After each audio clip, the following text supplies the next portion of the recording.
Told to go on the downslope side of these. Yeah, that's right.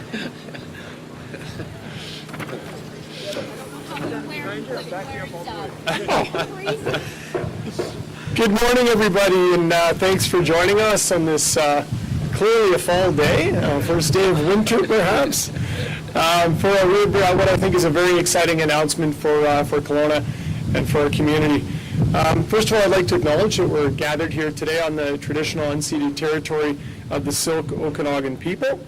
And certainly it is my absolute pleasure to introduce the Honourable Sean Fraser, Minister of Housing, Infrastructure and Communities, to give you some more details about this exciting announcement. Excellent. Thank you so much. Thank you so much, everyone, for joining us. I appreciate that this is a bit chilly out. This is the first announcement I've had to make this year wearing a jacket. So I appreciate everybody's willingness to come out and join us for some very important news for the city. Before I begin, let me just say that as a, as a Canadian who lives on the other side of the country, I can tell you we all watched with horror during the wildfires that absolutely rocked the city of Kelowna. In Nova Scotia, just a little more than a year ago, we've seen many of our own communities devastated with Hurricane Fiona, which continues to have lasting damage. The impact that it has on local residents is very serious, and I want you to know that you're not alone and that people care about what happens in this part of the country and every other part of the country. And it's a pleasure to be able to come back to celebrate some good news here today. I want to thank the city, in particular Mayor Dyas, for the opportunity to join you here today. Folks, the reason that we're here is to celebrate an announcement, but I think it's important before we get to the details of the announcement that we acknowledge the scale of the problem that we're trying to solve. We are living through a housing crisis in this country, and it's manifesting itself in a host of very difficult ways for very real people. We're seeing young people not being able to find an opportunity to get into the housing market or even find a place that they can rent. There are too many students who are not able to find a place close to where they want to study, and there are too few people able to find a home that they can afford in the community where they find their first job. I'm starting to hear more and more from seniors who are looking to downsize but can't find a place to live in the same community where their grandkids are being raised. And this is having a negative impact not just on the people who can't afford a home, but having a negative impact on the communities that can't take advantage of the opportunities to have a vibrant community for all the people who want to live in them. There's a number of different problems that we're working to solve right now, changing the financial equation for builders so we can get them building again for projects that are already approved. We want to continue to support cities who are struggling with emergency situations in advance of this winter. We want to continue to make investments in affordable housing for low-income families. But what brings us here today is our quest to help change the way that cities build homes. There's too many cities in this country who have not taken the leadership role that Kelowna has, who are digging in to defend the status quo rather than embrace opportunities to grow. This is the reason that we've come up with the Housing Accelerator Fund. This is a fund that is designed to reward the most ambitious cities with direct financial support if they're willing to zone more densely, if they're willing to improve their permitting processes and create incentives to get people and home builders building homes for their residents. We have seen extraordinary progress over the last few weeks as we started to roll this fund out. We've seen agreements now with the City of London and my home province of Nova Scotia, Halifax. We have seen a number of different cities, Hamilton, Vaughan, Brampton, with many more to come in the days ahead. Cities who are waking up to the scale of the challenge and taking action to address it. And folks, I can tell you, I'm thrilled that Kelowna is going to be added to that list. Now, you may have seen across Canada that we've been engaging in a back and forth, trying to push cities to do more.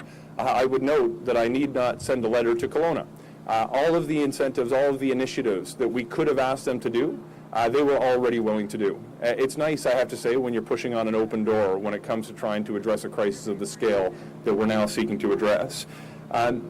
Folks, I should point out that there's not unanimous support for this approach to directly reward the cities who are willing to demonstrate their ambition. We're in the middle of impassioned debates in the House of Commons right now about whether the Housing Accelerator Fund is a good thing. There are different parties who are proposing different programs that Kelowna would not be eligible for. But we believe that every city that demonstrates the requisite ambition should be entitled to federal support if they're willing to grow housing supply to help their residents. This is why I'm so thrilled to announce today that the federal government will be contributing $31.5 million to the city of Kelowna. What's very exciting is not the dollar figure. It's the number of homes that the city is going to be able to build as a result of the initiatives that they're launching. Over the next 3 years, we expect to see almost 1,000 homes, 950 added to the supply in the city, with up to 20,000 over the next decade. This is over and above the projected numbers that the city was already anticipating that they would see.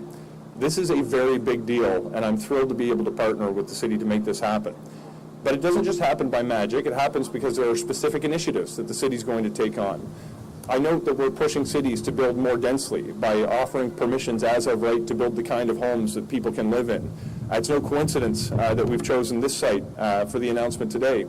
The City of Kelowna demonstrated leadership a number of years ago where they increased as of right zoning permissions that allowed lots that were previously zoned for single-family homes to hold up to 4 families in new developments.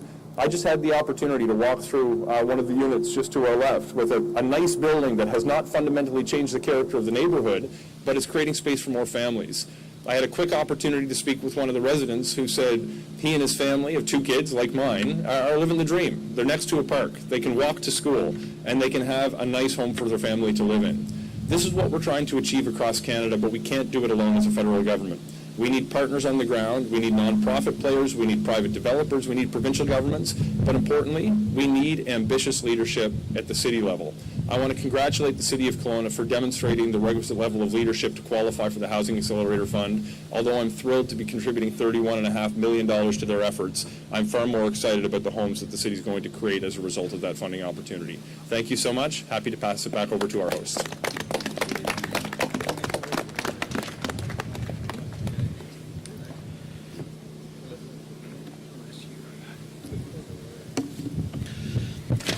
Thank you, Minister Fraser, for joining us here in Kelowna today for this very welcome, very welcome news. I'd like to acknowledge that I have some councillors beside me today. Councillor Ron Cannon, Councillor Luke Stack, Councillor Gord Lovegrove, and Councillor Laurel Wooldridge. Kelowna is proud to be recognized today, and with the Minister's comments, as one of Canada's fastest growing communities. With this growth comes the need for significantly more housing to ensure our current and future residents have a place within this community to call home. Today, this $31.5 million Housing Accelerator Fund investment we are receiving means that Kelowna can take an additional innovative step to deliver more diverse, attainable, and affordable housing options within our community for our community. Sorry, the wind is very strong up here. Kelowna has established itself as a leader and has a proven track record of getting more homes built faster. For example, the city has been recognized for the first phase of the infill housing program, as the minister had mentioned, with the housings that we are standing in front of today. These used to be single-family lots, and now they have 4 homes on them, and also 4 homes that bring a level of comfort and security to the neighborhood, as they are inviting for individuals to walk by and safety to the neighborhood. The city's use of artificial intelligence in the development application process is another innovative example of how we are improving services and increasing efficiency to simplify the process, which allows people to get into their homes sooner. We are not afraid to try new things and make bold decisions that translates into long-term system changes that will result in more housing units being built within our community. Just happen to play the wind. It will take strong partnerships and the collective of multiple actions to make an impact on the housing crisis that communities across Canada are faced with today. The Housing Accelerator Fund means that Kelowna will be able to take ambitious new actions in new ways to make a positive impact within our community. And some of those areas is expanding the infill housing options, acquiring land for affordable housing to leverage strategic partnerships, offering incentives to support private sector development in targeted growth areas, and investing in infrastructure to have support housing delivery in our core urban centers, and adjusting zoning and regulations to increase density in areas that are supported by transit. We are determined to create more housing because we know more people are going to want to move to Kelowna for the same reasons many of us already live here today, for the quality of life and the strong community that we all enjoy.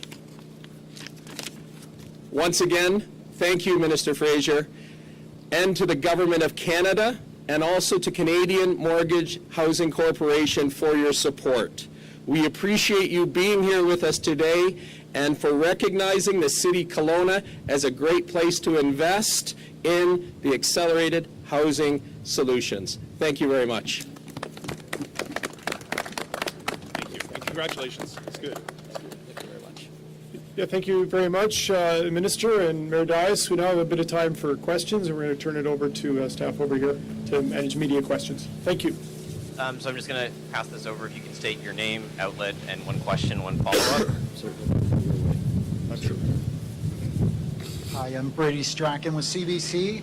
I guess London, Ontario got $74 million. Is 31.5 enough for Kelowna?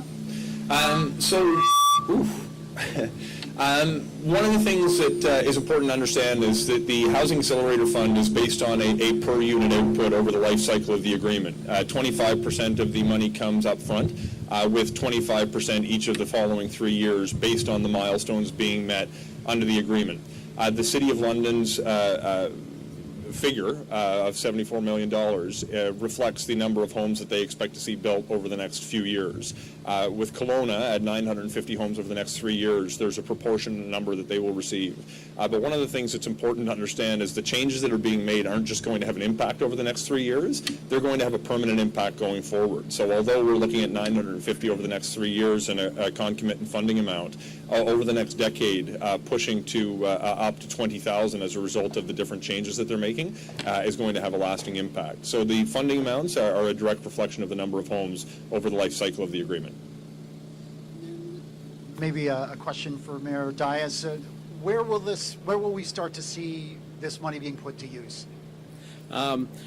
And that was a question that we had been discussing at City, and I know City staff are already, at this particular point in time, looking at the infrastructure of infill housing, also the infrastructure needs within the community, and then also to go to your first initial question, just building strategic partnerships so that the amount of money that we receive today even advances to a larger amount through those strategic partnerships.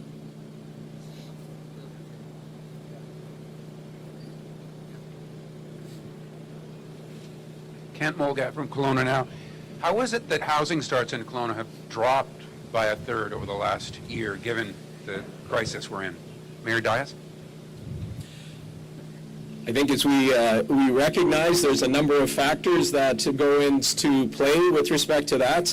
They would be one of the things that we were discussing this morning is the labor force that is needed to look at developing those houses, interest rates that everyone is affected with at this particular point in time.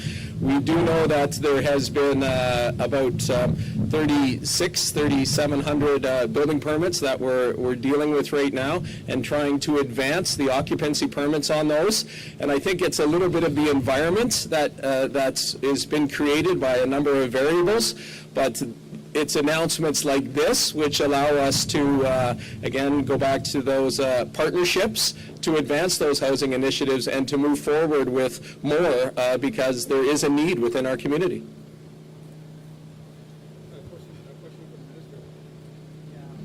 Gary Barnes with Kelowna Capital News. Just according to the Canadian Real Estate Association, since 2015, housing prices are up 88% in the interior. How is a program like this, the announcements you've been making, how is this going to help level out or bring down housing prices for the average Canadian? Thanks very much. And I think if there was an easy answer, an easy solution to the problem you've identified, it would have been implemented many, many years ago. There's a number of factors that go into the price of homes, but one of them is a direct correlation between the number of homes that are on the market and the number of people who are looking for them.